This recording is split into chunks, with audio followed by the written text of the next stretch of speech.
जितना वो मुनाफा कमाते हैं उस पर एक पैसा भी उनको टैक्स नहीं देना पड़ता, सारा पैसा बिना टैक्स दिए हुए ले जाते हैं, क्योंकि मॉरिशस के साथ भारत सरकार की संधि है। एक एक साल में 35 से 40 हजार करोड़ रुपए लुट रहा है एक एक देश के कारण, वो मॉरिशस हो, लिचेस्टन हो या दूसरे कोई देश हो। ऐसे 70 देशों से संधि है, लाखों करोड़ों रुपए देश के लुट रहे हैं, सरकार को कोई फर्क नहीं पड़ता, क्योंकि सरकार वही है जो अंग्रेजों के जमाने में थी।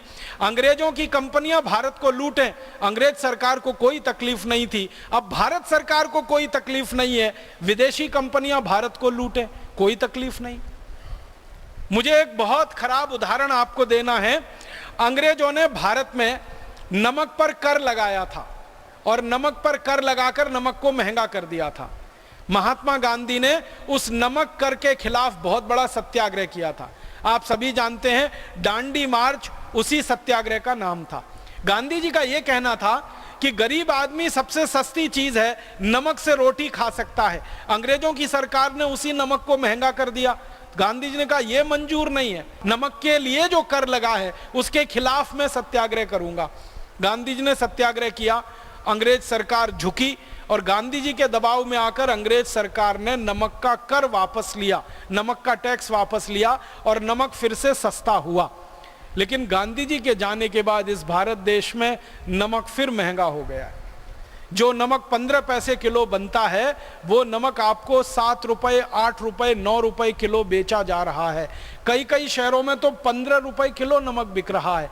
आप पूछो, नमक बनाने में 15 पैसे किलो का खर्च आता है, क्योंकि नमक बनाने में कोई चीज लगती ही नहीं है। समुद्र का पानी लगता है, वो मुफ्त का है। सूरज की रोशनी लगती है, वो भी मुफ्त की है। तो सूरज की रोशनी मुफ्त की, समुद्र का पानी मुफ्त का, तो फिर नमक बनाने में खर्चा क्या है? सूरज का धूप पानी के ऊपर पड़ती है, पानी वाष्प बन के उड़ जाता है, नमक नीचे रह जाता है। और ये नमक में मजदूरी 15 पैसे किलो के आसपास आती है। तो जो नमक 15 पैसे किलो बनता है वो आपको ज्यादा से ज्यादा 1 रुपए किलो में मिलना चाहिए, लेकिन वो 7 रुपए, 8 रुपए किलो, 15 रुपए किलो बेच रही है हमारी सरकार। तो हमारी सरकार कोई अंग्रेजों से कम थोड़ी है। अंग्रेजों ने नमक महंगा किया था टैक्स लगाकर, हमारी सरकार ने भी नमक को महंगा बना दिया कुछ विदेशी कंपनियों के लोभ और लालच में आकर। और वो नमक आप खा रहे हैं और मजबूरी में आप खा रहे हैं। 15 रुपए किलो, 17 रुपए किलो, 8 रुपए किलो, 10 रुपए किलो, जो मिलना चाहिए 15 पैसे किलो। मुझे नहीं लगता कि अंग्रेजों की सरकार से भारत सरकार में कोई बहुत बड़ा अंतर आया है। अंग्रेजों की सरकार टैक्स लगा के लूटती थी, भारत की सरकार परोक्ष टैक्स लगाकर उसी नमक को महंगा बनाकर आपको लूट रही। इस देश में कोई तर्क समझ में नहीं आता कि आलू बाजार में हम खरीदें तो 5-7 रुपए किलो मिल जाए और उस आलू का चिप्स हम खरीदें 400 रुपए किलो में मिले। टमाटर हम बाजार में खरीदें 8-10 रुपए किलो मिल जाए, उसी टमाटर की चटनी खरीदें सॉस के नाम पर 200 रुपए किलो में मिले। कोई तर्क समझ में नहीं आता। हमारे गांव में गाय का दूध 10 रुपए लीटर मिले और पानी की भरी हुई बोतल पेप्सी और कोका कोला की वो 30 से 35 रुपए लीटर मिले हमको, और वो भी जहर घुला हुआ। 10 रुपए लीटर में गाय का शुद्ध दूध मिले जो अमृत है, और 35 रुपए लीटर में जहरीला पानी मिले जिसको पी के किडनी खराब हो जाए, लीवर खराब हो जाए, फेफड़े खराब हो जाए, कैंसर हो जाए हमको। कोई तर्क समझ में नहीं आता। मुझे तो इससे ज्यादा दुख नहीं लगता इस देश में कि हम गाय का घी खरीदें खाने के लिए 150 से 200 रुपए किलो में मिल जाए, और दांत घिसने के लिए टूथपेस्ट 300 रुपए किलो मिले हमको। 30 रुपए का 100 ग्राम 300 रुपए किलो। काजू नहीं है 300 रुपए किलो, टूथपेस्ट है 300 रुपए किलो। क्रीम लगाने वाली जो मुंह पर हम लोग फेयर एंड लवली इस्तेमाल कर रहे हैं, वो पूरे देश में मिले 40 रुपए की 25 ग्राम, 80 रुपए की 50 ग्राम, 160 रुपए की 100 ग्राम, 1600 रुपए की 1 किलो मुंह पे लगाने वाली क्रीम, 300 रुपए किलो बादाम, 400 रुपए किलो और अच्छा बादाम, 300-250 रुपए किलो काजू, 200 रुपए किलो गाय का घी। अच्छी से अच्छी मिठाई खरीदें, दूध की बनी हुई, खोवा की बनी हुई तो 150-200 रुपए किलो की। तो अच्छी से अच्छी चीजें खाने पीने की 150-250 रुपए किलो, और मुंह पे पोतने वाली क्रीम 1600 रुपए किलो। और हम भी ऐसे परम मूर्खों के मूर्ख 200 रुपए किलो घी ना खाएं, 1600 रुपए किलो की क्रीम चुपड़कर चेहरे पे लगाएं और कहें हम तो बहुत गोरे हो रहे हैं, हम तो बहुत सुंदर हो रहे हैं। व्यवस्था पूरी की पूरी अंग्रेजों के जमाने की। टैक्स लगा के लूटो, अंग्रेजों का नियम, टैक्स लगा के लूटो, अंग्रेजों के बाद का नियम, टैक्स लगा के लूटो। व्यवस्था को चलाओ थोड़े लोगों के लिए, अंग्रेजों का नियम, आज भी वही नियम। व्यवस्था में परोक्ष रूप से खर्चा करो, सरकार चलाने पर और तनख्वाह देने पर ज्यादा से ज्यादा, विकास पे सबसे कम, आज भी वही। तो सारी की सारी अर्थव्यवस्था की नीतियां, नियम, कानून अंग्रेजों के जमाने के हैं। तो इसलिए लगता नहीं है कि भारत स्वतंत्र हो गया है या स्वाधीन हो गया है। इसी तरह से कृषि व्यवस्था में वही समस्या है। अंग्रेजों के जमाने में इस देश में यूरिया, डीएपी और केमिकल फर्टिलाइजर ज्यादा से ज्यादा आए, भारत की इसकी भूमि तैयार की गई, क्योंकि दूसरे विश्व युद्ध में अंग्रेजी और अमेरिकी कंपनियों ने रासायनिक हथियार खूब बनाए और बेचे। जब दूसरा विश्व युद्ध खत्म हो गया तो रासायनिक हथियार बिकने बंद हो गए, लेकिन कारखाने उन्होंने चालू रखे। जिन रासायनिक पदार्थों का इस्तेमाल करके हथियार बनते हैं, उन्हीं रासायनिक पदार्थों का इस्तेमाल करके उन्होंने यूरिया, डीएपी, सुपर फॉस्फेट बना लिया, केमिकल पेस्टिसाइड बना लिया और धीरे धीरे भारत में घुसाना शुरू किया। और अंग्रेजों के बाद के काले अंग्रेजों ने तो ऐसा नाश मारा इस देश का कि यूरिया, डीएपी, सुपर फॉस्फेट को खुलेआम भारत में छूट दे दी और गांव-गांव, गली-गली, घर-घर किसानों ने कट्टे पे कट्टा यूरिया डाल डाल के मिट्टी का सर्वनाश कर दिया।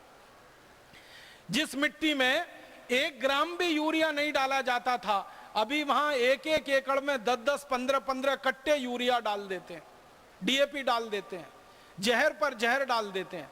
फिर खेत में फसल उगती है, उस पर कीड़ा लगता है, कीड़े को मारने के लिए और जहर डाल देते हैं। पूरी खेती को विषैला बना दिया, पूरी धरती को विषैला बना दिया, पूरा पानी विषैला हो गया। उस खेती के अन्न को हम खा रहे हैं, हमारे शरीर में जहर आ रहा है।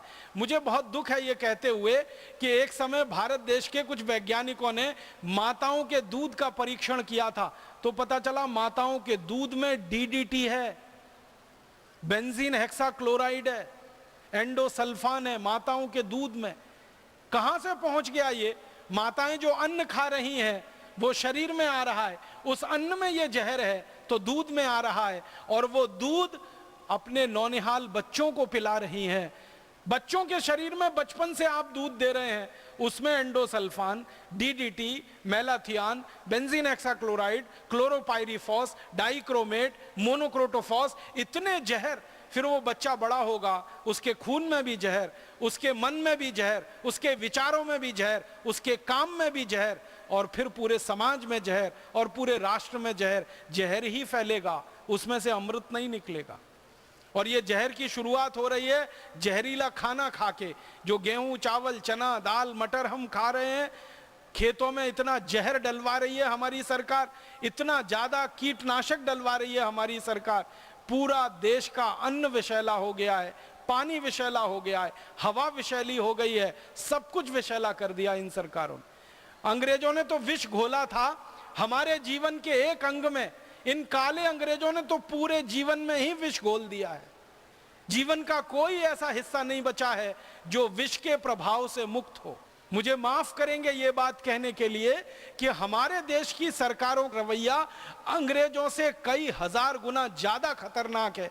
हमारे सरकार की नीतियां और हमारे सरकार की व्यवस्थाएं अंग्रेजों के जमाने की व्यवस्थाओं से कई हजार गुना ज्यादा खतरनाक सिद्ध हो रही हैं। ऐसी स्थिति में कुछ तो करना पड़ेगा, और वो यही कर सकते हैं हम सब मिलकर कि इस पूरी व्यवस्था को चलाने वाले जो नियम हैं, कायदे हैं, कानून हैं, इनको जड़ मूल से उखाड़ना पड़ेगा। तभी भारत सच्ची स्वतंत्रता हासिल करेगा और स्वाधीनता इस देश को मिल पाएगी। मैं माताओं, बहनों से, भाइयों से सबसे अपील करना चाहता हूं, निवेदन करना चाहता हूं, और वो यही है कि अंग्रेजों के बनाए गए ये जो काले कानून हैं, अंग्रेजों की बनाई गई ये जो काली व्यवस्थाएं हैं, अंग्रेजों के बनाए गए ये जो अत्याचारी सारी की सारी तंत्र चल रही है हमारे देश में, इसको बदलने के लिए, इसको समाप्त करने के लिए हम सबको प्राणपण से जुटना पड़ेगा, जीवन को लगा देने की तैयारी से जुटना पड़ेगा। अपने को होम कर देने की तैयारी के संकल्प के साथ खड़ा होना पड़ेगा, क्योंकि ये कोई आसान लड़ाई नहीं है, ये बड़ी गहरी और बड़ी दूर तक मार करने वाली लड़ाई है। आप सोचो कि खाली